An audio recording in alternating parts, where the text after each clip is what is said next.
watching Veracity Hill. Here is your host, Dr. J. Well, a good day to you, and thanks for joining us here for another episode of Veracity Hill, where we are striving for truth on Veracity Hill. A celebratory episode. This is episode 250, 250 episodes logged over, I guess, several years now, creating material resources for Christians and for skeptics to think clearly about complex issues, doing apologetics and theology out of West Chicago, Illinois. And it's been an honor to be teaching, to interview, to create video series, a documentary, a big documentary that came out last year. Been creating a variety of educational, theological resources to equip Christians to grow in their faith, to learn more about the Christian worldview, to learn more about what other people are doing in theology and apologetics and biblical studies, world religions even. Way back in the early years of VH, I know we did interviews with some non-Christians to learn more about those different world religions. We have done the gamut of topics over the years. The first season of Veracity Hill was very much interview-based. This sort of second or new season, if you will, we've had different types, more teaching, not as many interviews. We've had those from time to time, but there's been more teaching coming out of my office here, including PowerPoints and the like. And I've got PowerPoints here now to walk us through our episode today. We've got a special guest coming here after our opening announcements. But first, before I get to our announcements, if you don't yet subscribe to Veracity Hill on YouTube, be sure to do so. Why? Well, we put out 7 videos a week. Every week, 7 videos. You don't want to miss them. We got the live stream Tuesday. We've got 2 clips that we share on the channel. And we've got 4 shorts that we also put out. So if you don't want to miss some of the content, or if you want a little snippet that you might want to share with a friend, be sure to subscribe to us on YouTube. Also, follow us on other social media channels, Facebook, Twitter/X, and whatever podcast app you might be listening to. I, just this last week, responded to a listener. I'm pretty sure he was listening to the podcast. He had mentioned it in his email. His name was Tom from Wilmington, North Carolina.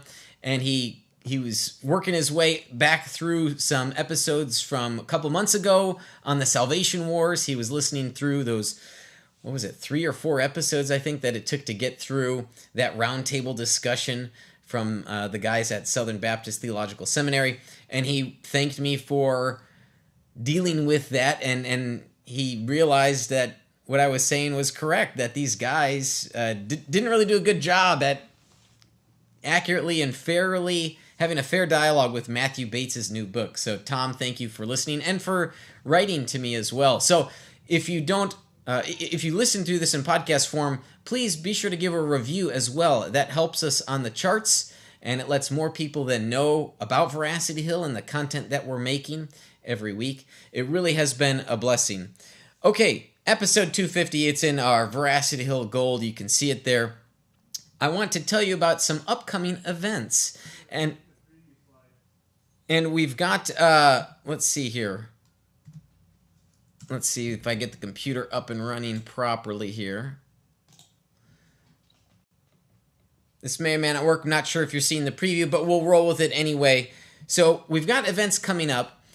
If you go to veracityhill.com/events, you can now see various upcoming events with me. So it's a way that you can see, hey, is this an event that I can go to? Is it an event that's being live streamed? So go to that webpage.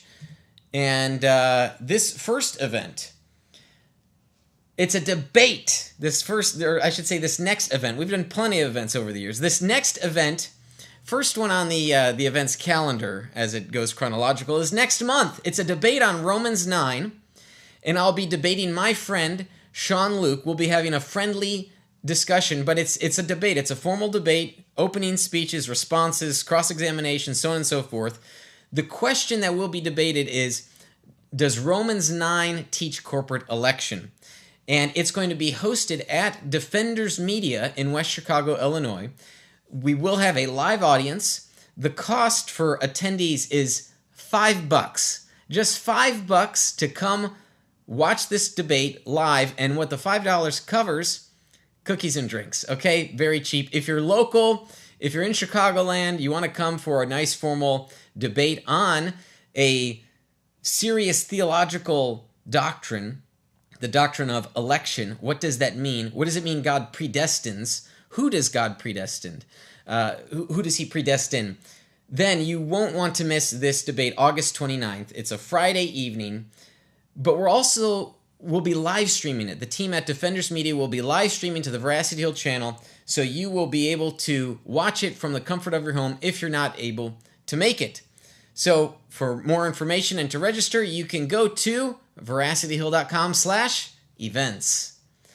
The next event here I want to talk about is the golf retreat. So I am putting on a weekend retreat in the Northwoods of Wisconsin. There'll be a lot of golf. I think I calculated 54 holes of golf. So that's a lot of golf in a weekend, 9, and then I think the next day is 27, and then 18 after that. A lot of golf for an affordable price. Lodging is included in the all-inclusive price, lodging and food and golf. You can go to veracityhill.com/golf to learn more about that. You can also go to events and see that on the events page as well. I do see that Amateur Knight has mentioned he found me through Leighton Flowers, been following me ever since. Amateur Knight, thank you so much. And your username, your handle on YouTube is much better than your former one, if I'm remembering that you're that guy. You do say here about the debate at the end of August that the $5 entry fee for in-person is only half the price of a Starbucks cup of coffee. Yeah, maybe these days. And we'll have coffee here as well. So cookies, coffees, fellowship, and an event, all for just $5. We'd love to have you join us if you are in the Chicago metro area. But if you're not, you can live stream the debate that Friday the 29th. So put it on your calendar, and you can, on the Veracity Hill YouTube channel, do that notification setting. But put it in your calendar because I'm not always on YouTube all the time and don't get the notifications pop up when the event happens, but rather after it happened, as it comes to be. Okay, so that's 2 events. Let me close our announcements out with one important announcement. We have, due to the graciousness of the board of directors at Defenders Media 501c3, we are participating in a $10,000 challenge grant. So if you have found yourself edified with the material created, produced by Veracity Hill, would you consider having your gift effectively doubled this season, this summer of 2025? We are raising funds to cover operating costs at Veracity Hill, and so we need your support. We'd be honored to receive it, and your funds, again, will be effectively doubled at this time. So please consider making a one-time contribution, if not becoming a monthly partner with me. And you can do so by visiting veracityhill.com/donate. So the $10,000 challenge grant is good for the next few months. Please consider chipping in $100, $200. Do what you can to help us out here at Veracity Hill. Thank you for your support. Not just even now, but in years past for those that have been givers as well. Really grateful for the people that have been supporting this ministry work for so long through so many episodes. And I see my computer's glitching, so I will see. This is probably a terrible time to see if our special guest is there. Let's see if my computer wants to settle down. Now, when I first got Veracity Hill started, it was out of the very first episode was recorded out of the spare bedroom of my home. I remember producing it, actually, and I remember the people, the volunteers that helped put things together, and the transition from a spare bedroom home over into a small, very humble office, and the people that have been a part of that. Let me see if I can exit here, as my computer is really glitching. Okay, here. And so before I announce our special guest, I'll keep him. You might see my messy computer here. And so I remember Kevin and Joel helping me get things set up. And I remember, I can't quite remember the chronology at some point, but in the early days, I remember meeting a fellow named Chris. And I met Chris through volunteering to help out with a church website redesign. And Chris and I just kind of hit it off and started a nice friendship, relationship, and it became a working relationship as well. And Chris was the technical producer for essentially 4 years at Veracity Hill. And so he has seen the best, he has seen the worst. Now, in more recent times, we've got Gabe as our technical producer. Very grateful for Gabe for now over a year with Veracity Hill. But I wanted to, as we kind of thinking back, reflecting on the history of Veracity Hill, wanted to invite my friend Chris Yaisley to join us on the program today. And he is maybe here. Let's see if I see his picture. I wonder if he's here as my computer glitches. We'll see if he's available. If he's not, he might be helping a young one. And so we'll see if he's on and pops up, and I'll send him a message as well. But I also, while we wait for him, want to think back and reflect on the different content that we've made here. As I mentioned earlier, we were largely interview-based, and so for 200 episodes, we were doing these interviews, 200 or so interviews. Again, the last 50 or so has been more teaching, but Chris was a part of setting up those interviews, the technical side of things. He and I would sit across from each other, and we used Skype to set things up. I think Skype's defunct now, so that's how long Veracity Hill's been around. And he would just troubleshoot issues, and he saw when I say he saw the worst of the worst, he would see, lights would go out mid-show or something would happen, and he would be troubleshooting in the moment. And so we were figuring things out. So he's seen me fly by the seat of my pants. He's seen us put out some higher quality video series. And so I wanted to bring Chris on to pick his brain on his experience, what he liked, the challenges he faced. So Chris, my friend, good to see you. Hopefully the computer won't glitch too much, even though I see it flashing in and out. Hopefully it'll be all good. Yes, hello. Am I illusion or am I just part of the Matrix? We'll see. Is this the first time Chris Yaisley is a guest on Veracity Hill? I don't know. I remember we did one episode in season 1 on immigration, and I was your sounding board. So I talked with you across the table about that. I don't know if that counts as being a guest, but this is definitely the first time I phoned it in. That's for sure. Right. I mean, there were numerous times where you would chime in as kind of like the producer of the show. And you even hosted a couple times when I was out of town. Yeah. Back then I was a bit more religious about the show always had to happen, even if I wasn't available. I don't quite have that approach anymore, but nevertheless, it was fun to do that. And thank you for filling in those times and for producing the show. Yeah. So let me ask you, and feel free to be candid. Why don't you tell the world what's it sort of like working with me? Well, it's kind of like, to work with Kurt is to step inside his mind and the first drafts of everything that's going on. So there is a challenge to both see the creative potential of what's happening and then wrangle it into the form that Kurt desires. And that creates a lot of fun, especially when a lot of times, especially in season 1, I did not know what we were doing until an hour before the show was happening. And Kurt regularly would not have read the book that the guest had published until 10 minutes before the show had happened. Yeah. But it made for a delightful conversation all the same. It's true. Sometimes, it was, it was like an ad-libbed convo. I mean, yeah. Now, when you say that, you didn't know an hour before, in those early days, you were a part-time worker. I mean, you would just come in for a few hours here and a few hours there. And some of that other time, the other hours you came in was helping with other clients for Defenders Media. So like you only had those hours earmarked for VH. Yeah. In fact, the early days, I showed up every Saturday for the podcast, and then we kind of celebrated with lunch after the podcast, and then I'd peace out until next Saturday. I was not involved in any of the daily operations of Veracity Hill. Yeah, and you had just, for the podcast. I think you just started as a volunteer, maybe, and I would just kind of treat you to lunch as a thank you. at KFC. Yeah. When we first started, I was kind of so like there was Kurt we were up in the I think you mentioned at the top of the show, you had a spare bedroom in your house, and we were doing the show from there for one episode plus. I can't remember. Yeah, it was only a But few. Yeah. For the first couple episodes, it was podcast only. Mm-hmm. And then so Kurt was there and his guest was there. And then there was the sound guy named Joel, I believe. Yep.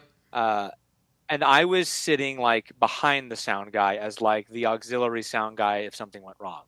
So for the first maybe 10 episodes or so, I was like a shadow in the back of the room, just kind of watching what was going on, but not really doing that much. And then as the show evolved and volunteers came in and out, my role progressed and changed accordingly. Yeah, yeah.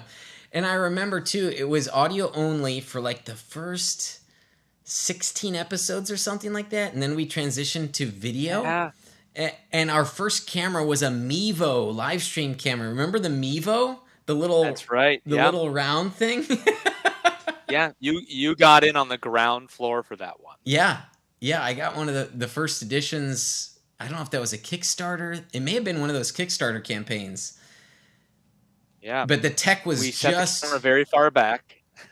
Yeah, the tech was just catching up with live streaming, I think. Yeah, just in time too. So it was fun. It was fun kind of exploring how do we move this from audio to video? It's a whole different beast. Right, yeah. Not only were we thinking about the content, who would we want to interview, what subjects do we think people would be interested in? And I mean, we've hit on a lot of, I remember there have been times where we've got low view counts or low listeners or what have you. I remember you said a comment, something like, "This is great material. Why aren't more people listening?" Well, yeah, we had the hardest time not publishing, but getting it out to where people could see it. But yeah, that was one of our viewers during even, I guess, a high count for a low count episode. It was like 2 people. He was like, "This is amazing. Why is no one else watching this?" Yeah. So it was a lot of fun. So we were dealing with content issues, but then the technical, we were trying to figure out how to improve the technical aspects, the technical quality. And that's just been one of those ongoing things. I mean, if you go back and watch some of those earlier episodes, even just scrolling on the YouTube channel and finding them, you'll just see the quality of the production grow, evolve, develop for the better. And that's in large part thanks to you and your technical knowledge and know-how. So you were a part of that. So thank you. Sure, it's been fun to build it too, and I think it was very helpful knowing how to do a lot of that stuff and build a live stream from scratch. When toward the end of just before the end of season 1, the pandemic hit, right? And all of a sudden, everybody needed to live stream everything. Yeah, and so that knowledge was very helpful to have in my pocket. Yeah, I remember when the pandemic hit. I think we pre-recorded remotely something like the last 4 episodes of season 1. What we did was we had a couple episodes before you convinced me I was allowed to come out of my apartment. We did like 2 to 3 remotely. So I actually, and this is going to sound more impressive than it is, I actually produced the live stream from my apartment while Kurt was in his office. Right. And I could remotely control all of the machinery inside the office from my computer. That's right.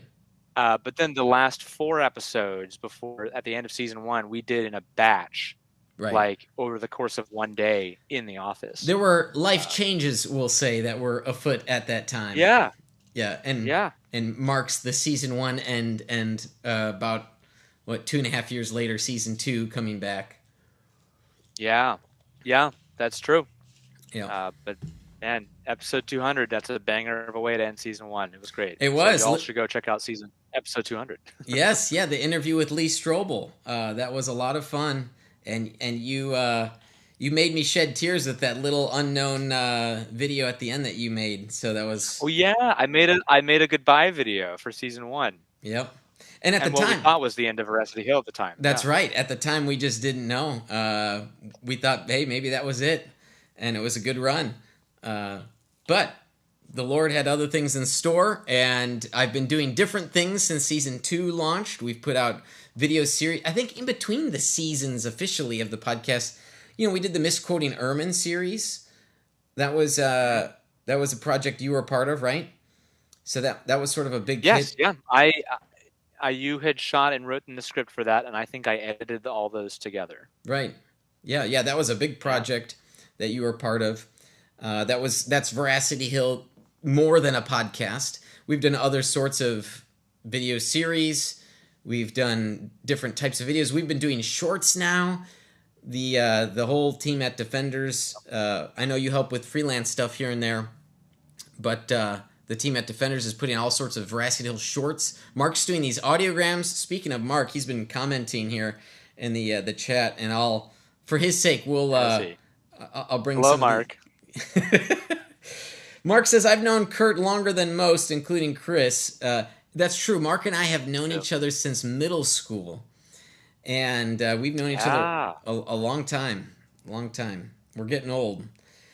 And he did not want to have me on, Mark says. He says, smart plan. So he says it is seriously great working for him. Mark could have put with him. We are co-laborers. We have Reverend Nick watching again with us. Congrats, Kurt. Go Cubbies, except when they play the Dodgers. Thanks, Nick. Yes, they lost to the Brewers last night, so they're out of first place in the NL Central. For those of you who may not know, I am a fierce Chicago Cubs baseball fan. Fierce. Yep. Mark remembers here we talked about The Rise of Skywalker. Yes, Star Wars. We did do a couple movie episodes, thinking back about Veracity Hill. We did some Avengers episodes, I think, reflecting on film, Christian art film, storytelling. Those are important things for Christians to think about, how to be a good storyteller. I think, what was the... I'm trying to remember where we landed on Rise of Skywalker. You liked it, is that right? No, I think at the time, I don't know if I'm assuming you've changed or cooled based on other conversations. You were ecstatic about Rise of Skywalker. I think we talked about it the day after we watched it, and I was a lot more cool on it and thought that wasn't as good as it could have been. It wasn't great. So I think, I don't remember where Mark had landed on that, but we were divided on that episode, and it made for some great conversation. Yes, I think the reason why I enjoyed it so much is because I really did not like The Last Jedi. And so I saw... You really did not like it, no. Yeah, I think I saw what Abrams tried to do by packing so much in, was try to course correct as much as possible. Really, they should have just had the same director for all three. That would have avoided, I think... That would have helped. Challenges, we'll say. Yeah. Yeah, because if you think about it, even if you don't like Last Jedi, if they had let Rain run with that direction for the third movie, it would have been better in almost every way than what we actually got. Even if it wasn't good. Yeah. Even if you walked out of that theater and thought I still don't like what he did, it would have been better than the thing we got. Right. Yeah. Yeah, but I digress. Maybe that's right, because at least it would have been in the same guy's hands to land the plane rather than giving it back over to the guy that got the plane launched, if I'm sticking with the analogy. Sure. Okay, so let me ask you,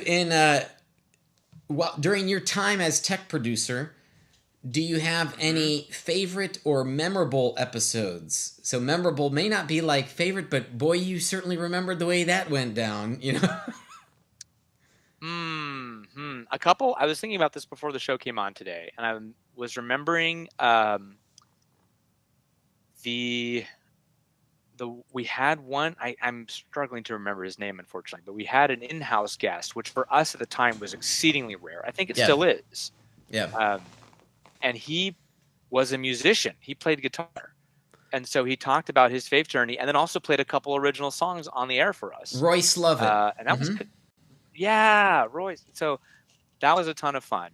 I think in the back half of the show, we introduced a segment called What's Behind Kurt, and it was our spin on 20 questions. Yeah, the green screen. And so everybody but Kurt could see what the thing was. Right.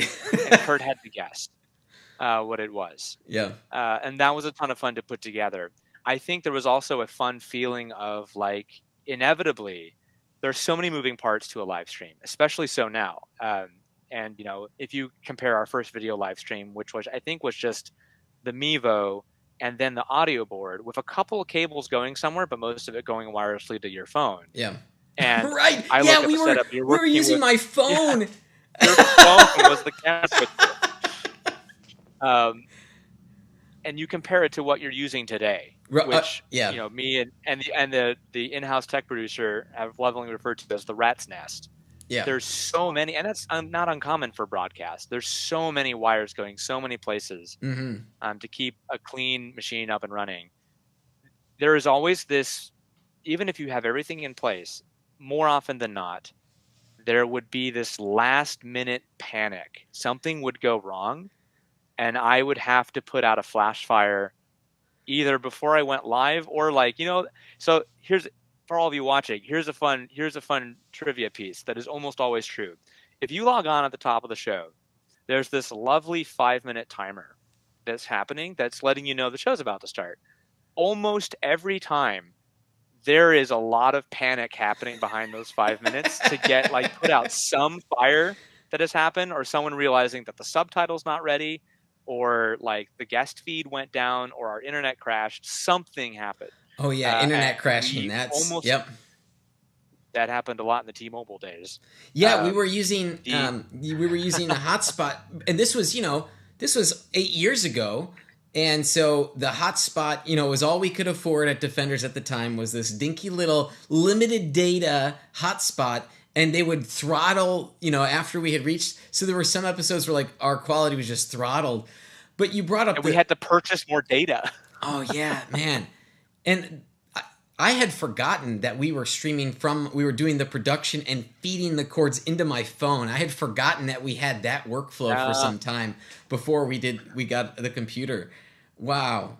That was, we were making simpler it times, man. Yeah. But you're right that now the production is, we've got like pro lighting and we got cords that go under the floor through the basement over to Gabe's desk. And okay, but one thing that hasn't changed, putting out the fires. We were still having tech issues. Yeah, I heard you guys in the background when I came on at the top, like before the show started. Yeah, and even my computer's glitching. Yeah, we think maybe there's a cord that needs to be replaced or something. So that never stops. And then you just kind of 2 o'clock hits. And most of the time you guys never know about it because we get it fixed. Or we work around it. But there's always it's just the way it is in live. Yep. Okay, let me ask you. Live production. What's your least favorite? Because I kind of have, oh man, I probably have a few I could pick up and be like, man, that was a bummer of a interview or something like that. Man, least favorite episode? Sure. Wow, I've never thought about it in those terms before. I gotta like Rolodex everyone we had on the show. We had a lot of people. There was, okay.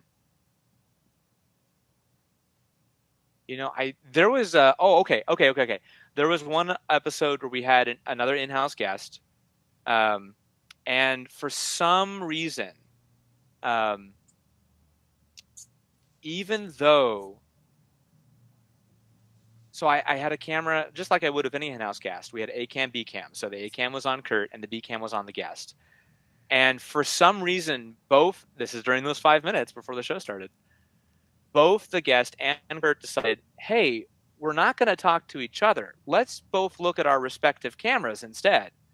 And so it was the most awkward looking conversation because you could tell in the physical space that they were right next to each other, but they weren't looking at one another.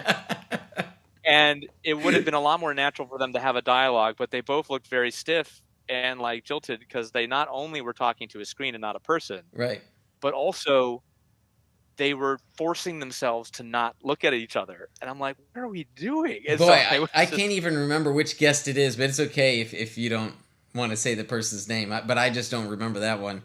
When you do so many, they kind of just blur together sometimes. I do remember we had personal...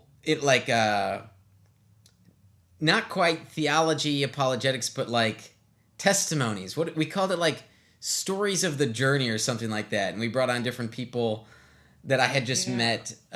One of them was Matt Merton, a former Chicago Cubs baseball player. He's a Christian guy and was in Japan. He actually broke Ichiro Suzuki's hits record in Japan, which was a neat little factoid. Wow. So it was neat to have him on. And so I don't know that I would quite do that style anymore, right? Season 1 was very interviews based. And now there's just more teaching that I've been doing. Reaction videos. I mean, we didn't do that sort of thing back several years ago. So I think styles have changed. Mark's asking Lydia McGrew, ? We did have Lydia McGrew on. Interesting.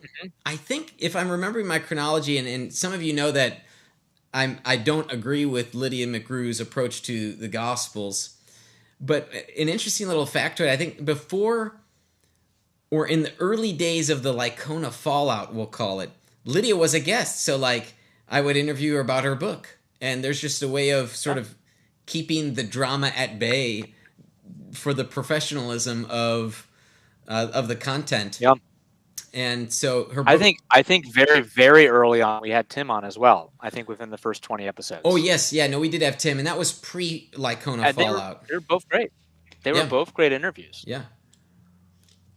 Yeah, and her book on undesigned coincidences, it's a great little introductory read on the subject. I mean, I could easily recommend it to people in spite of whatever personal fallout there was that had transpired. So, you know, people have different ways of dealing with that stuff. Some of us, we kind of do what we can, and then we make our peace and move on, and others don't. So there is a running joke, although it's not as strong anymore about that in the office. Mark will be the first to tell you that. I think Mark's the one that really... all the grudges he has. Yeah, that's right. Mark's the one that keeps these things alive, these outdated things alive. Amateur Knight here says that I assume he means Veracity Hill, shifted towards less interviews and a lot more trying to fistfight Dan McClellan. Yes, there have been several Dan McClellan. For those of you who don't know, Dan McClellan's like this odd progressive Mormon. He's a biblical scholar. You watch his TikTok, I think he just reshares his TikTok videos on YouTube, or vice versa. I don't know. And it's just this very progressive view of how to interpret the text. He doesn't actually think we can uncover the meaning of a text, and that it's like a reader response sort of style of interpretation, that the text means whatever we want it to mean, which is just bonkers, absolute bonkers. And he's got this weird ideological Marxist way of interpretation. Like, by Marxist, I mean like he will talk about the power groups of authorities and how we need minority voices in order to understand the fuller meaning. So it's like the haves and the have-nots. The have-not voices are the oppressed group, right? This is sort of like wokeism, the oppressed readers. So it's fascinating to see how that makes its way into biblical studies and hermeneutics. So yes, there have been more videos on that, but he's been popular. You know, you want to sort of engage with what people are consuming and comment on it, in addition to creating your own sort of content. So while I've done reaction videos and I've engaged with relevant content, like most recently dealing with Cameron Bertuzzi's arguments against Sola Scriptura, that's relevant. That was a video he put out in June, these alleged 9 arguments, I'll put them in quotes. I know, Chris, you probably haven't watched that. That's okay. But that's, you want to deal with relevant recent material while at the same time creating your own. So one of the stuff that I've created of my own, did this documentary about a guy who apostatized from the faith. I've put out material on the Gallic monks. That's material that you don't see elsewhere. So that's sort of how is my material unique, engaging. You do want to create your own material, not just only be reacting to or consuming what's already out there, because those can be a dime a dozen. Part of the reason why I wanted to stop doing interviews is because I think COVID ushered in like a change of, like, even Frank Turek was starting to do interviews. Everybody was doing interviews. And when everybody's doing interviews, you've got to zig when others zag. because Turk's audience is just way bigger than mine. So, if he's interviewing, say, Oz Guinness, but I'm interviewing Oz Guinness, well, most people are going to just tune into Frank Turek's show. So, yeah, that's part of the challenge of living in a micro industry, a niche area in parachurch ministry where you don't want to just be reinventing the wheel. But at the same time, you want to make resources that equip people, that help them grow in their faith, and that, hey, I didn't realize there are these 4 different views on how to interpret this text.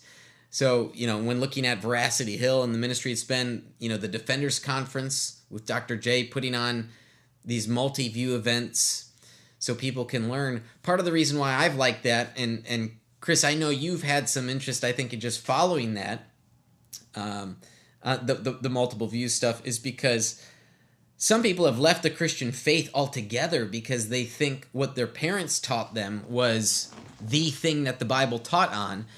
And that's not always the case. There are other ways of interpreting the text. I'm not saying all interpretations are equal. I'm just saying that perhaps someone's parents may have been mistaken in how to interpret the text. So that's why I've enjoyed putting on the different views. Oh boy, Mark is talking about movies again here. What does he say? I understand if Kurt can't see all the movies, especially all that I see, but not seeing The Godfather or The Silence of the Lambs. It's true, I have not seen those movies. And for those of you who don't know, Mark is a movie aficionado. He can correct me if I'm wrong. I know he's watching the live stream here. Mark sees a movie a week. He will go to the theater every week, usually I think on Thursday night when the films come out. And he will go and see whatever the new film is. So that's how devoted he is of a movie critic. And Amateur Knight has a few comments here. At least McClellan sounds like a scholar. Bertuzzi needs to go back to school. Well, McClellan, he will make sure with his tone you will know he's a scholar. He will show you the papers on his wall. He will speak with authority and also with some haughtiness. He will let you know that he is a scholar and that other people are wrong and he is always right. So that's one of the things that's also annoyed me about Dan McClellan, is because you watch his videos and he just comes across as a know-it-all. So that's why I've done some of the videos I have in responding to him. Let's see here. Amateur Knight says, what's a theater? What? Oh, Amateur Knight, what do you mean, what's a theater? Is this a play on, like, the streaming world, or is he from a different era of, I don't know. They're dying, no doubt about it. They are. It's a dying industry. Knight also says, the Gallic Monk material was the first stuff from VH that I dived into. Led me to read from direct sources like John Cassian Vincent and John Damascene, if I'm reading that right. I need my glasses. I got prescription glasses in June, and I take them off for the live stream, so forgive me if... I think that's what he's got there. The text is small. Maybe I can enlarge it. Ooh, I can. If I... Ooh, although I lose most of the chat that way. Okay, we'll just go back there. Okay, so... Let's see, I've asked you about challenges, favorite. Let me ask you, what... If you had to think of an episode or episode topics from your time, Chris... What did you find most helpful, like, for your understanding of the Christian worldview? Did you have material from VH? I know you're a consumer of other theological resources, but from VH specifically, did you find something particularly helpful?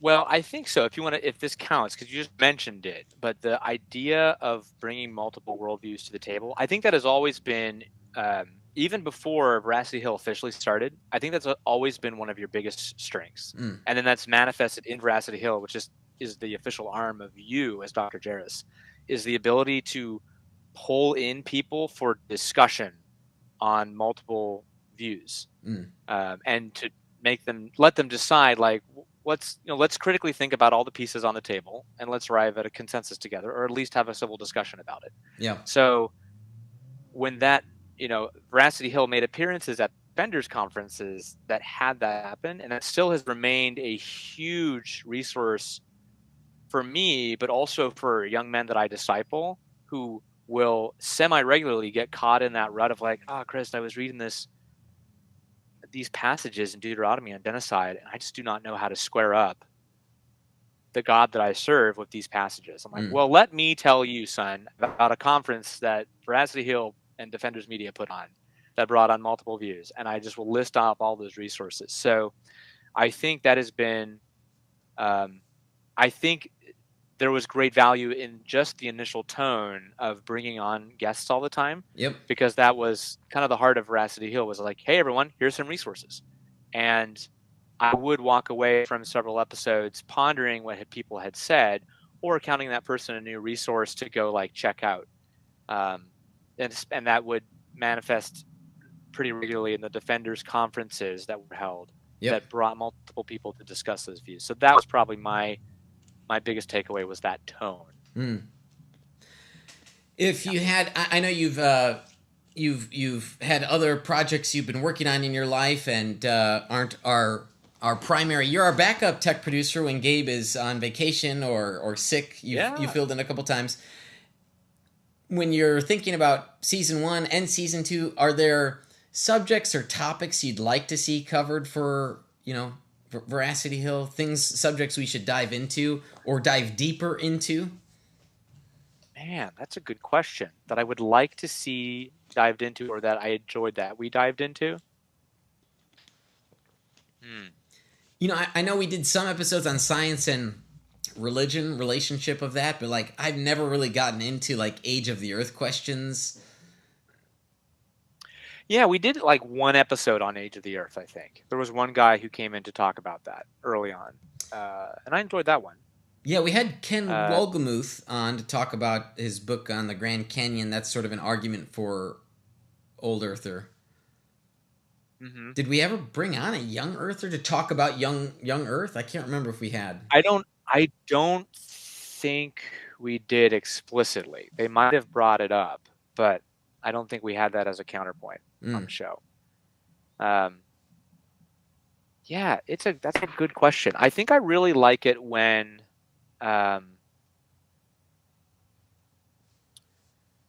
this is going to be a really vague answer, I guess, but when like you're doing a little bit of it right now at a high level with some of the academic things that you're responding to directly, mostly in a counterpoint sense. Like, okay, let's break down why this guy is saying things that are fallacies.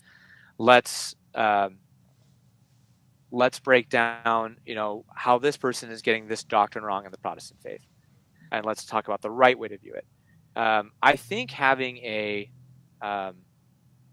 arena or fight club, if you will, of those ideas is a really, really good idea, and that's been a really good flavor of episodes you've been doing now. But I really like having the great thinkers, whom you might affirm, walking through the idea of having a multi-part series on taking a thinker and like his most popular level work and like breaking it down and doing a review or breakdown of the concepts, like a chapter by chapter. Veracity Hill already does this locally as a book club, which I've also enjoyed being part of from time to time. But taking that same concept maybe and bringing it to a series on the live stream format, where it's a thinker, it's a thinker whom you validate or whom you really enjoy, and you think your audience also really enjoys, and like, hey, let's walk through Chesterton's greatest work together, or Lewis's Mere Christianity, which I did a little bit in season 1. I did like 2 chapters in season 1. That's a fun. I think that's something that I really enjoy, that breakdown, and I think that's been heard around as an idea throughout some of the things Veracity Hill's already done. Yeah, that's interesting. So like maybe an experimental series where it's like read along with me and we'll live chat. Like what you're suggesting, I think, is like a live chat going through a chapter book and looking at YouTube comments and seeing what people think. Yeah, that's interesting. Yeah, but in such a way that really like breaks down the concept to its most digestible form, like literally a Reader's Digest of like, here's what Crossway puts out this book series called So and So, and they'll put insert Christian thinker here on the Christian life, Hmm. and it's not strict excerpts from their writings, which it will do, but it is like topically, what did Calvin think about this? Here's it on this issue, and then on this issue, and that's how the chapters are broken down. Not that it needs to be that thing, but it's that idea of like, I can tell you some of the things that Augustine believes. I don't have to tell you because you already know, but I can't tell you where they came from because I haven't actually ever read his works, but I've read like someone's summary topically of what Augustine has said that's very thought out. So there's maybe some value in doing more of those. Yeah, they're not a far cry from what you're already doing. Yeah, digging into the primary text, primary sources. And yeah, as you know, that is one of my values, especially the Gallic monks being the best example of this. Because the reputation these guys have, and I'm beating a dead horse, 6 feet in the ground. The semi-reputation. Yeah, the semi-reputation, right, yeah. Their reputation as semi-Pelagians just evolved 1,000 years after they lived. I feel so bad for them, Depending upon your view of the intermediate state, they might be in the lobby room of heaven wondering why people keep thinking that they're semi-heretics. And, they would just have none of this. So I feel for them. That's part of the reason why I took so much interest in this, is because especially Reformed theologians haven't read the primary texts. Just read the primary text. You'll see they're not semi-Pelagians. So yeah, that's been a motivation of mine, as many of you know, and a lot of videos, especially in season 2. I know we covered some of it from time to time in season 1. And but really leaned more doing multiple series on the Gallic monks and incorporating their views into other series like Models of Salvation, talking about their view 1 week. So there's been a lot more of that. In terms of technical stuff, Chris, I know you've been helping Gabe and myself troubleshoot things. How far have we come? I know we talked about the Mevo, the cell phone. Can Veracity Hill do more and do better on the technical side of things? Well, I'm sure there's always room for growth, There's always things that will change, especially as the world changes and live stream technologies change. I think Veracity Hill has done a decent job keeping up with what is needed to live stream a show of this scale and quality. And the more, there is this inverse relationship between simplicity and quality. And, we talked about just now reminiscing about the early days of the video. And if you go back and watch those episodes, which you can on the Veracity Hill YouTube, like, comment, subscribe, the camera quality is nothing to write home about, but It was very simple to manage. Right. And now the whole production is very high quality and sharp, but there's a ton, Kurt and the technical producer Gabe and myself will tell you there are a ton of moving gears to manage. So there's always this balance of hey, you could add this thing. Do we want that gear to manage? What is, my brother-in-law was talking to me the other day about something called the infinite mule problem, where you need a mule to take these things to market, but then you also need hay to feed the mule. And depending on how long you're going, you'll need more hay. And if you get too much hay, you're going to need another mule to carry that hay. So that way the first mule can eat and carry your stuff. Yeah. It's like that on the back end of Veracity Hill. So there's always a constant discussion in-house about how much complexity is there needed to take on in order to meet an acceptable quality. Yep. Chris, I think you've probably got to get going, but thank you so much for being on the show today. I've got a few more comments here, but I've really appreciated not only, our working relationship, our friendship over the years, and your continued help for Veracity Hill. So thank you, my friend, and thanks for carving out time on this memorable episode 250 for Veracity Hill. Yeah, congrats on 250, man. Great. You're a quarter of a way to 1,000. Yeah, that's right. Quarter of the way to 1,000. Thanks so much. Yeah, actually, fun fact to it, it's a quarter of a way to 1,000, but it's also a quarter as many as you did in season 1. So you're at a quarter in 2 ways. Right, that's right. Yes, yeah, 50 in season 2. So we've got quite a long way to go to match season 1. but many years too. All I mean, right. that was 4 years. So, all right, Chris, good to Yeah. see you. Take care. Bye-bye. All right, well, let me get the PowerPoint back up as a few reminders for some of the events. It's been great talking with Chris, catching up with him, having him reflect on the history of Veracity Hill, the different content we've made, the challenges, the things that he found useful. Fun catching up with him. Okay, so let me run through the events one more time because these are upcoming events. We'd love to have you participate in these events. Next month, I'm doing a debate on Romans 9. And why is this important? Romans 9 has been a critical passage for Calvinists and Arminians to both defend their own flavors of the doctrine of election. What I'll be defending in this upcoming debate is that Romans 9 is about corporate election. It's about corporate groups. It's not about a predetermined exclusive list of individuals that God will save. So I'll be debating that topic with my friend Sean Luke, a very jovial man, highly intelligent, multiple grad degrees from Sean. I'm absolutely positive this is going to be a good old classic friendly fight. This is iron sharpening iron, and I look forward to that debate. If you're in Chicagoland, please consider coming to this live event, a formal debate again at Defenders Media in West Chicago, Illinois. If you're not able to make it, please go to the Veracity Hill YouTube channel, click on live. It's a scheduled live for the end of August, so you'll click on that notification so you'll get the setting that it's happening, but also mark it down in your calendars as well. In September, we're putting on a golf retreat in the Northwoods of Wisconsin. It's a men's golf retreat. Sorry, women. We'll perhaps do some other event. This is a men's golf retreat only.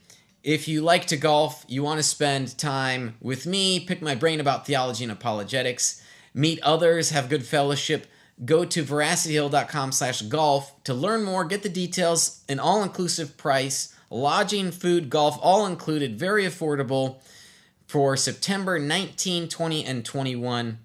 It'll be a fun weekend. Please consider joining us for that event.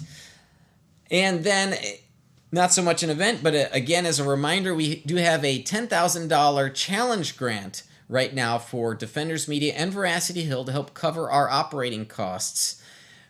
Please consider having your money effectively doubled at this opportunity. We really need your support at this present time and would be honored with your gift to the ministry. You can go to veracityhill.com/donate to submit a one-time gift or start a monthly partnership with Veracity Hill. So thank you for your consideration of giving in this way for this parachurch ministry. Okay, well, I've enjoyed my time catching up with my friend Chris, talking about Veracity Hill, the fun times, the challenges we've had, the different types of content. Originally, VH started out just as a podcast, and then it sort of grew into more than a podcast, into sort of a more formal ministry that does other things, other educational resources, events, as I've just talked about them, and we've talked about the Defenders Conference with Chris. We've talked about the multiple views and how that's important for many people. Before I sign off here, I do want to check in with comments from King Solomon. Looks like, they're talking about video games. Some of these guys, they're just fun, having a fun time shooting the breeze in the live chat. Let's see here. Amateur Knight says, other topics like hermits from ancient Ireland, Scotland area. Yes, I've covered St. Patrick, or groups who were in history called semi-Pelagians. I did talk about, I think, St. Patrick being possibly a quote-unquote semi-Pelagian. There's some argument out there that says, look, he spent time at the monastery at Lorenz, so there was... He lived at the right time. He was in the right place. So certain things add up for us to think that. So there's an interesting cumulative case. It's not a hard deductive case, but an inductive one, if you will. So, all right. Thank you for those that have been in the live chat, enjoying this more low-key, open discussion about Veracity Hill. This autumn, what I'm looking at doing is to diving into historical Jesus in some way, shape, form, capacity. There's a lot of subcategories in the historical Jesus scope. There's dealing with skeptics, arguments for the resurrection, undesigned coincidences, the gamut of subjects within historical Jesus. But that's kind of where I'm sensing I should go. I would love your thoughts on, if you have suggestions specifically. Do you want me to look at a book by Bart Ehrman critically? Maybe in the way that Chris suggested, sort of a walk through or read a book with me sort of approach. An experimental style series is one way we could go about it. Might be worth exploring that, but happy to receive your suggestions on show topics, especially when it's in the theme, the vein of the subject that I'm thinking about. Maybe you have videos you'd like me to respond to. I know Amateur Knight mentioned Dan McClellan videos. If there are certain types of videos you want my initial thoughts on, to respond to see, hey, that doesn't seem quite right. Maybe I want to run this by Kurt to see what he thinks on these things. I'd be happy to review that material. Just use the contact form at veracityhill.com. King Solomon says, do a deep dive on Christianity in video games. I'm not sure I've ever done a VH episode on video games. So that would be interesting, thinking about themes and how, think about character arcs and storytelling within video games themselves point to God, point to the need for a savior, for instance. That's what draws, I think, so many people to, say, Luke Skywalker or Harry Potter. It's because we humans, we have this drive, a desire for a savior, a hero type. So that's why we are attracted to hero types, because they are, in a sense, a Christ figure. They are a type. Some might say an archetype.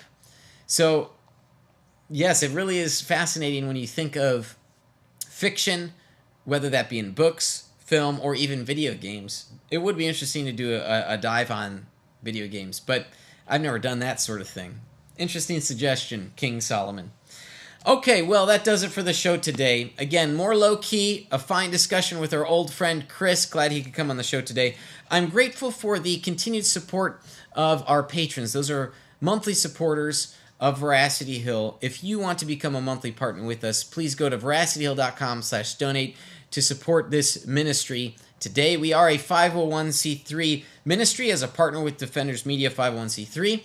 So we have a board of directors. We've got treasurer. We try our best to be upstanding.